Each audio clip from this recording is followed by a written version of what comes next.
Hey everyone, good morning, welcome back to my channel. আশা করছি তোমরা সকলে খুব ভালো আছো। Happy Sunday to everyone. রবিবার, তাই 1:45 ঘুম থেকে লাট সাহেবের মতো উঠে এখন ব্রাশ করতে বসে গেছি। আর মুখটা এরকম বাংলার পাঁচের মতো হয়েছিল, কেন কে জানে। ঘুম থেকে উঠি না, মুখটা এরকম বাংলার পাঁচের মতো হয়ে যায়, তারপর আস্তে আস্তে নর্মাল হয়ে উঠি। তো ভাইসোনার বিভিন্ন অ্যাক্টিভিটিস দেখছিলাম, দেখতে দেখতে হাসছিলাম।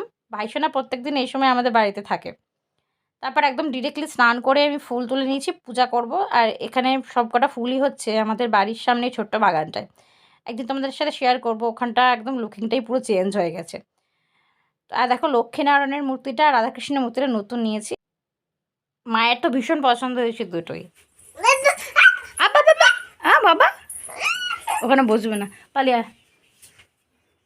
একটু ভেবলুসোনার সাথে আমাদের খেলি, ভেবলুসোনার সাথে খেলি। কোথায় কোথায়? ও বাবা, হামাগুড়ি দিয়ে পালাচ্ছে।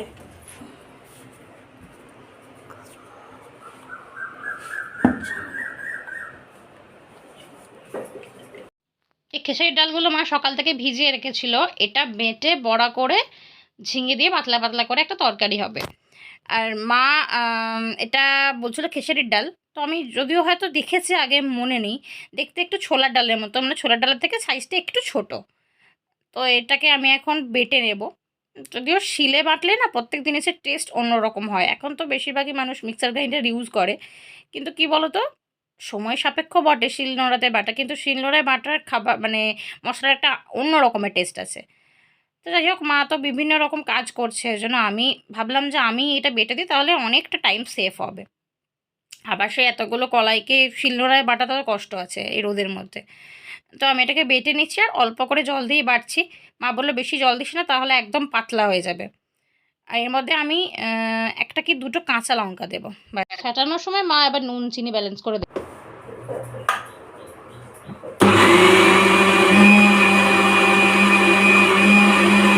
এটাকে পেস্ট করার পর আমি একটু ভালো করে ভেতরটা ঘাঁটিয়ে রেখে নিলাম।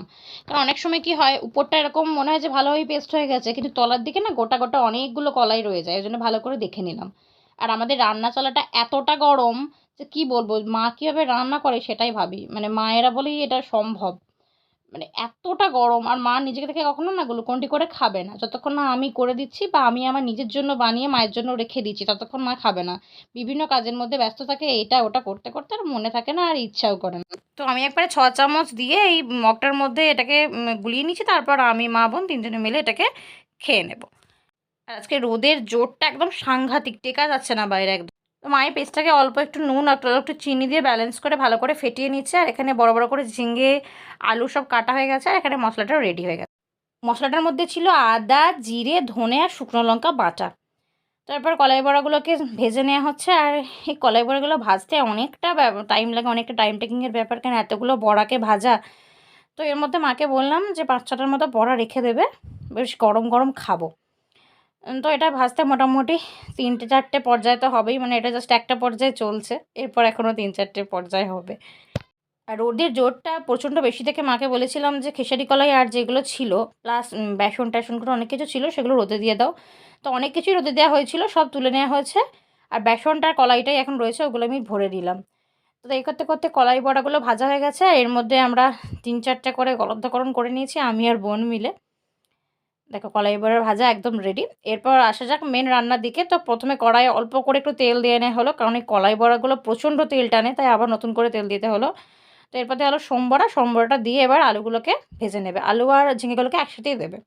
এরপর নর্মালি যেরকম দেয়, একটু হলুদ, একটু নুন দিয়ে এটাকে ভালো করে নাড়িয়ে ছাড়িয়ে নিয়ে এটাকে ঢাকা দিয়ে দেবে যতক্ষণ না এটা ভালো করে বেশ ভাজা ভাজা টাইপের হয়ে যায়। দেখো, বেশ ভাজা ভাজা টাইপের হয়ে গেছে। আর ঝিঙেগুলো কত বড় বড় ছিল, জাস্ট এইটুকুটুকু হয়ে গেছে দেখো।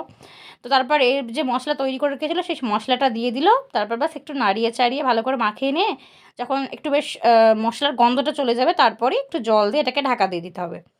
আর তারপর যখন এটা টকবক করে ফুটতে আরম্ভ করবে, ঠিক সেই সময় দিয়ে কলাই বড়াগুলো দিয়ে দিতে হবে বাস। আর মা একটু ব্যালেন্সের জন্য আবার একটু নুন চিনি অ্যাড করলো লাস্টের দিকে। তো এরপর ঢাকা দিয়ে দেবে। এরপর ফুটে আসার পর ওর কলাই বড়াগুলোকে ওপর থেকে দিয়ে দেবে, তাহলেই একদম রেডি। একদম সিম্পল একটা রান্না, সেরকম কোনো ব্যাপারই নেই। তো দেখো টকবক করে ফুটছে, এরপর কলাই বড়াগুলো দিয়ে দেওয়া হলো। তো কলাই বড়াগুলো দিয়ে বেশিক্ষণ নাড়াচাড়া করা দরকার নেই, ওই জাস্ট একটু ঝোলের মধ্যে ডুবিয়ে দিলেই ভিতরে বেশ ভালোভাবে ঝোলটা ঢুকে যায়, বড়াগুলো বেশ নরম নরম টাইপের হয়ে যায়। তো আমাদের খেসারি কলাইয়ের বড়া দিয়ে ঝিঙে তরকারি একদম রেডি। গরমের পক্ষে এটা খুবই ভালো একটা রান্না।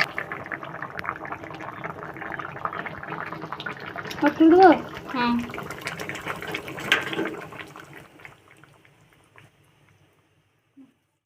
প্রত্যেকদিন কিছু না কিছু আমার তো অনলাইনে এসেই থাকে। তো আমি যখনই আমার কাছে মেসেজ আসে যে ডেলিভারি হবে, ডেলিভারি বয়ের তো নাম্বার ওখানে শেয়ার করা থাকে। তো লিটারেলি বারবার আমি কল করি যে কখন আসবেন, কখন আসবেন? কিন্তু কি করব, বারবার এই দুপুরই আসে। তো কি করব, ওদেরও তো একটা কাজের নির্দিষ্ট রুলস থাকে। তো সেই অনুযায়ী ওদেরকে ডেলিভারিগুলো করতে হয়। আমার তো কদিন আগেই বার্থডে গেছে, মানে ১ মাস তো হতেই চললো প্রায়। তো ফিয়ান্স আমাকে এই বেবিকর্নটা পাঠিয়েছে। পেটুক মানুষ ভাই, তাই বেবিকর্নটাই বেস্ট। আমি বলেছিলাম যে আমার জন্য খাবার-দাবার পাঠা, খেয়ে একটু পেটটা বাড়াই। বার্থডে গিফট দিতে হলে ভাই খাবার জিনিসই দেওয়াই ভালো। তো যাই হোক, বেবিকর্নটা ফার্স্ট টাইম বাড়িতে ট্রাই করব। তো এরপর আমি বিকালবেলায় একটা ঘুম দিয়ে উঠে ভাবলাম যে আজকে হেয়ার অয়েলিং করব। অনেক দিন হলো হেয়ার অয়েলিং করা হয়নি, প্রায় ৮-৯ দিন হয়ে গেল। এই শ্যাম্পু চুলেই রয়ে গেছে আর চুলটা প্রচণ্ড ড্রাই লাগছে। আর চুলটা দেখতে পাচ্ছ কী অবস্থা। তো আমি ক্যাস্টর অয়েলটা রিসেন্টলি ইউজ করছি। তো ক্যাস্টর অয়েলটা ভীষণ আঠালো, তাই জন্য ক্যাস্টর অয়েলটা একটু হালকা করে গরম করে নিই, ক্যাস্টর অয়েল নারকেল তেল মিক্সড করে তারপর আমি এটাকে চুলের মধ্যে অ্যাপ্লাই করি। আর চুলটা একদম যাচ্ছে তাই হয়েছিল। আজকে আমি চপচপে করে তেল মাখবো বলছি না, প্রায় ৭-৮ দিন চুলটা আমার তেল দেওয়া হয়নি। ওই শ্যাম্পু চুলেই আমি সিরাম দিয়ে দিয়ে রেখে দিচ্ছি। আর আমার এই চুল নিয়ে যে কী অসুবিধা গো কী বলবো। সামনেটা খুব সুন্দর বেশ স্ট্রেট টাইপের, আর পিছনটা যত মানে এতটা বাজে লাগে। চুলটা যদি আমি স্ট্রেটও করি না, বাড়িতে যদি স্ট্রেটনার দিয়ে স্ট্রেটও করি, তাহলে ওই খুব জোর হলে ৮ ঘন্টা, তার বেশি থাকে না। নয় চুলটা স্ট্রেট হও, না হলে চুলটা কার্ল হও, দুটোর মধ্যে যে কোনো এক রকমের হও। ওই হাফ হাফ হলেই না প্রচণ্ড অসুবিধা। কোনো জায়গায় যাওয়ার আগে আমার তো ড্রেস ঠিক হয়ে যায়, কিন্তু চুল ঠিক হয় না, যে চুলটা আমি কী ডিজাইন করবো। সেই জন্য আমি পোটলা করে ওপরে তুলে রাখি। কী করবো, চুলে যদি কোনো ডিজাইন না পাই। আর এই চুলে কোনো ডিজাইন করলে একদমই ভালো লাগে না। তো এতটা চপচপে করে তেল মেখেছি দেখে মা আবার চিল্লাচ্ছিল, বলছে বিছানায় পিঁপড়ে হবে, গরমের দিনে এতটা করে নারকেল তেল ক্যাস্টর অয়েল মাখলি। কিন্তু কী করব, চুলে তেল মাখতে ভীষণ ভালো লাগে। আর এই ৭ দিন একদম চুলে তেল মাখা হয়নি বলে না কীরকম একটা অস্বস্তি বোধ হচ্ছিল। মানে মাখবো মাখবো করে আর একদম মাখা হচ্ছিল না। চুলের স্ক্যাল্পগুলো তো একদম চপচপে করে তেল মেখেছি, তার সাথে চুলের লেন্থগুলোতেও তেল মাখলাম। জানি লেন্থে তেল মাখাটা ঠিক না, কিন্তু কী করবো, অনেকটা তেল বেড়েছিল। তো দেখো কীরকম লাগছে, মানে চুলে আমি হেয়ার কালার করেছি। তো তারপর আমি একটু গাছে জল দিয়ে নিচ্ছি। আর বাড়ি থেকে বেরোবো না, সেজন্য নাইটিটা একবারে পরে নিলাম। তো এই টাইম ফুলের গাছটা আস্তে আস্তে ফুল ফুটছে, সেই জন্য এই গাছটা বেশি করে জল দিচ্ছি। আর একদম ভাঙা বালতিতে গাছটা লাগিয়েছিলাম, এবার গাছগুলো তুলে দিতেও পারছি না। সেজন্য বালতিটায় জল ধরে না একদমই, সবই পড়ে যায়, ভাঙা বালতি যেহেতু। তাও ২-৩ মগ জল ঢেলে রাখি, যেটুকু পাই সেটুকুই আর কি। আর এখানেও টাইম ফুলের অনেকগুলো গাছ লাগিয়েছি, সব ৯টা মণি, মানে সকাল ৯টায় ফোটে। তো এই টবটাতে প্রচুর আগাছা হয়েছিল, মানে ঘাস টাস অনেক কিছু বেরিয়েছিল, সেগুলো আমি তুলে দিলাম। তো ৩-৪টে টবে আমি প্রায় এবছর টাইম ফুল লাগিয়েছি। তো বললাম একদিন তোমাদের সাথে শেয়ার করব ছোট্ট বাগানটা। তো যখন সকালবেলায় ফুল ফুটবে, একদম সকালবেলায়, তখনই শেয়ার করব। কারণ বেলার পর এখানটায় আর টেকা যায় না, এতটা গরম হয়ে যায়। আর রজনীগন্ধাটা একটা বালতির মধ্যে ছিল, সেই জন্য না বেশিরভাগ রজনীগন্ধা ফুল ফুটতো বটে, কিন্তু শীষগুলো সেরকমভাবে পুষ্ট হতো না।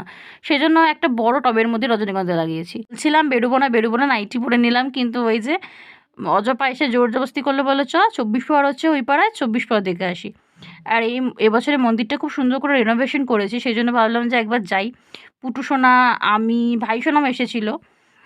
তারপর আয়ুষী, মানে অজপা দাদার মেয়ে, আমার মা, বোন সবাই মিলে গিয়েছিলাম। সোনা, সোনু সবাই মিলে এসছি।